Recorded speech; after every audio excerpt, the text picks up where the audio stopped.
programa Alcance foi até Itaiópolis para entrevistar o promotor de justiça Pedro Roberto Decomain. O cenário escolhido foi o Centro de Recepção de Visitantes, uma casa colonial doada ao município e montada em plena praça. Decomain é mestre em ciência jurídica, professor nas cadeiras de Direito Eleitoral e Direito Tributário na Escola de Preparação e Aperfeiçoamento do Ministério Público e professor titular da Universidade do Contestado. O promotor de justiça é autor de 12 livros, 3 sobre direito eleitoral. São eles: Eleições, Comentários à Lei 9.504/97, Elegibilidade e Inelegibilidades, e Comentários ao Código Eleitoral.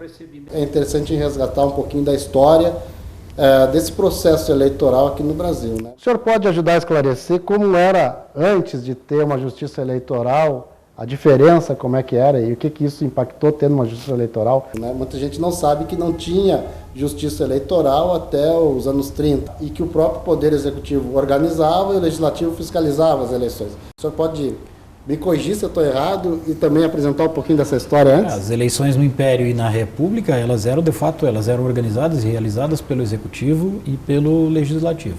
A justiça eleitoral só veio na Constituição de 1934.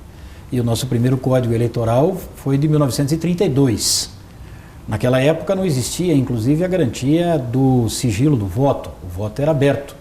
Então as pessoas não recebiam uma cédula, como costumava acontecer e é como a gente conhecia as eleições, não recebiam uma cédula, iam a uma cabine onde ninguém podia ver em quem estavam votando, depois dobravam essa cédula e colocavam na urna. Essas são as eleições que nós conhecemos. Naquela época não. A pessoa recebia a cédula e preenchia a cédula diante dos mesários, diante dos fiscais, eventualmente até diante dos candidatos.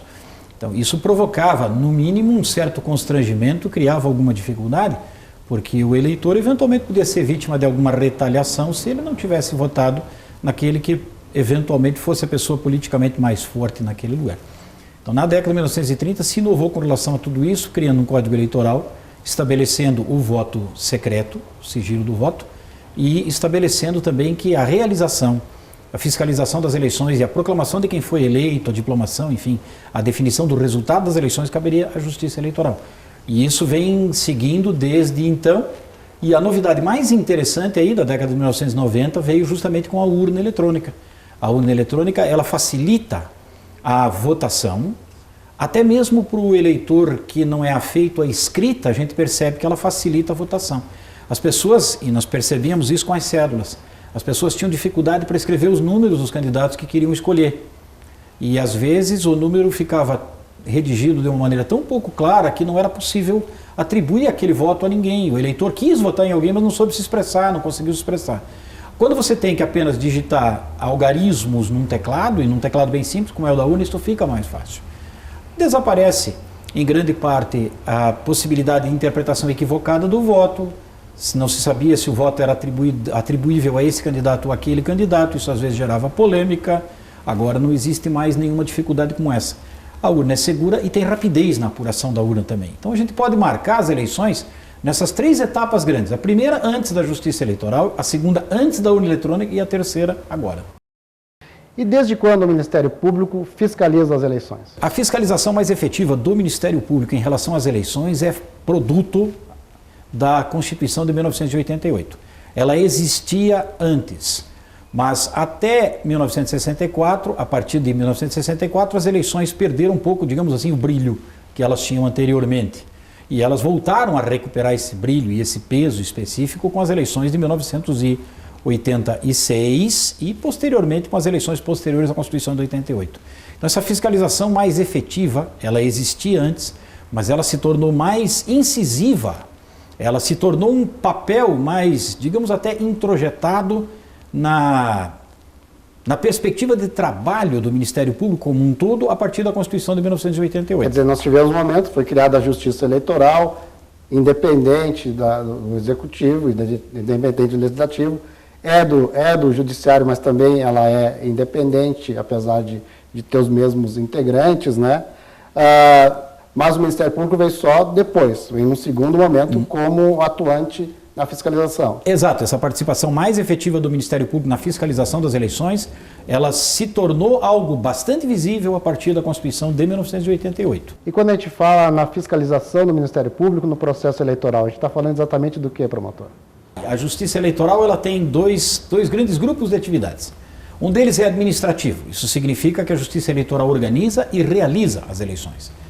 Nessa perspectiva também a Justiça Eleitoral faz o registro dos candidatos. E, paralelamente, a Justiça Eleitoral tem uma atividade também de caráter jurisdicional.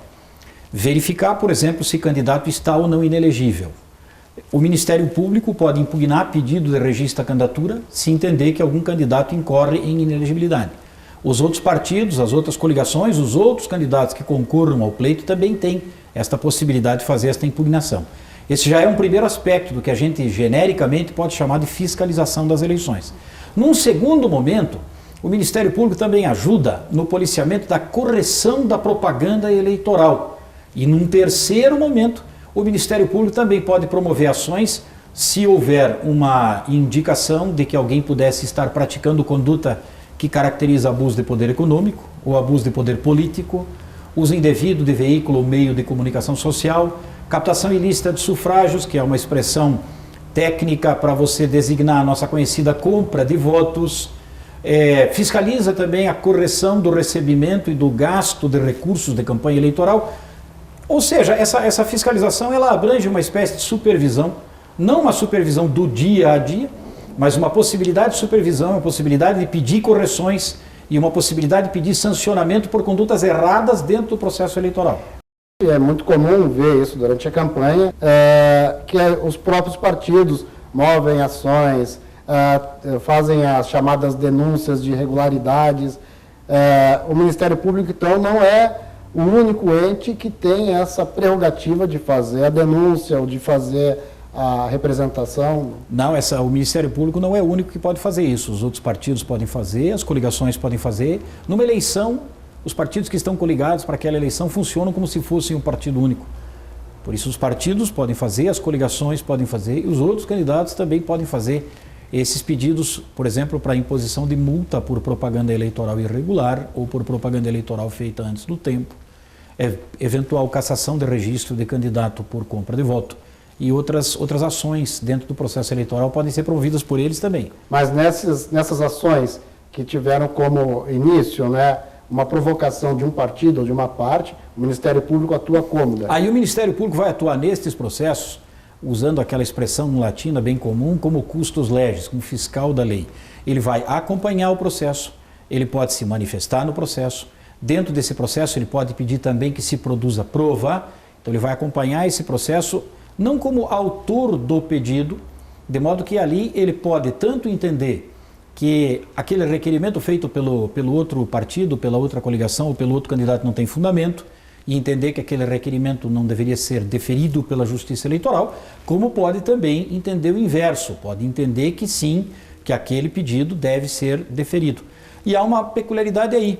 Quando quem dá início é partido, coligação ou candidato e depois eles abandonam o processo, o representante do Ministério Público pode se colocar no lugar de novo autor daquele pedido, se entender que é conveniente que o assunto seja levado adiante, porque tem uma probabilidade de um ilícito ali. Quem provocou, não adianta se arrepender, então. Não. O Ministério Público entrou na parada. Sim, se entender que tem fundamento para prosseguir, prossegue. Este ano as eleições são federais e estaduais. Federal para o Congresso e para a Presidência da República, estadual para o governo do Estado e para a Assembleia Legislativa. No ano passado, na eleição passada, a eleição foi municipal, para prefeito e para Câmara de Vereadores. De que forma isso se reflete na atuação do Ministério Público? Quem cuida dos registros de candidatura, da organização das eleições, da supervisão do processo eleitoral como um todo e das ações eleitorais nas eleições municipais são os juízes eleitorais. E quem atua perante os juízes eleitorais são os promotores eleitorais, que são promotores de justiça do Estado. Assim como os juízes eleitorais também são juízes estaduais ou do Distrito Federal, quando é o caso do Distrito Federal. Nessas eleições, como as que vão acontecer nesse ano, estaduais, federais e presidenciais, os registros de candidatura, supervisão das eleições, das ações eleitorais, nas eleições estaduais, que são para governador e deputado estadual, e nas eleições federais, que são para deputado federal e senador, Quem cuida disso é o Tribunal Regional Eleitoral, e nas eleições presidenciais quem cuida disso é o Tribunal Superior Eleitoral. Quem atua perante o Tribunal Regional Eleitoral é o Procurador Regional Eleitoral. E quem atua perante o Tribunal Superior Eleitoral é o Procurador-Geral Eleitoral, que essa função é exercida pelo próprio Procurador-Geral da República. As atribuições são as mesmas. Os promotores eleitorais atuam primordialmente nas eleições municipais. E qual é a atribuição? Não é que eles não atuem, não tenham nenhum papel a desempenhar nestas eleições, como vão acontecer agora. Nessas eleições agora, a atividade fundamental dos promotores eleitorais vai ficar centrada não só no acompanhamento das eleições, na correção da própria realização das eleições, mas na possibilidade de fazer pedidos para que os juízes eleitorais exerçam poder de polícia em relação a alguma peça de propaganda eleitoral que possa estar irregular. Essa é uma das grandes atribuições dos membros do Ministério Público Estadual, dos promotores eleitorais, nessas eleições agora. O senhor pode explicar direitinho, então, a diferença entre o promotor de justiça eleitoral e o procurador regional eleitoral? O promotor eleitoral é um promotor de justiça estadual ou é um promotor de justiça do Distrito Federal, que atua perante os juízes eleitorais de primeira instância.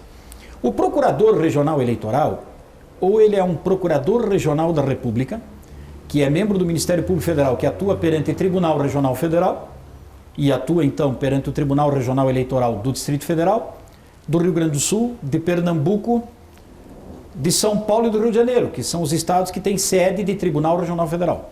Nos outros estados também, quem atua perante o Tribunal Regional Eleitoral é um procurador da República, mas aí é um procurador da República que atua perante a Justiça Federal de primeira instância. A designação é feita pelo Procurador-Geral Eleitoral. A função é exercida por 2 anos em regime de rodízio. Pode ser reconduzido para mais 2 anos, depois tem que ser substituído por 2 ou 4 anos por outra pessoa. Como tem rodízio também no exercício da função de promotor eleitoral, a não ser onde só tem um promotor e uma zona eleitoral.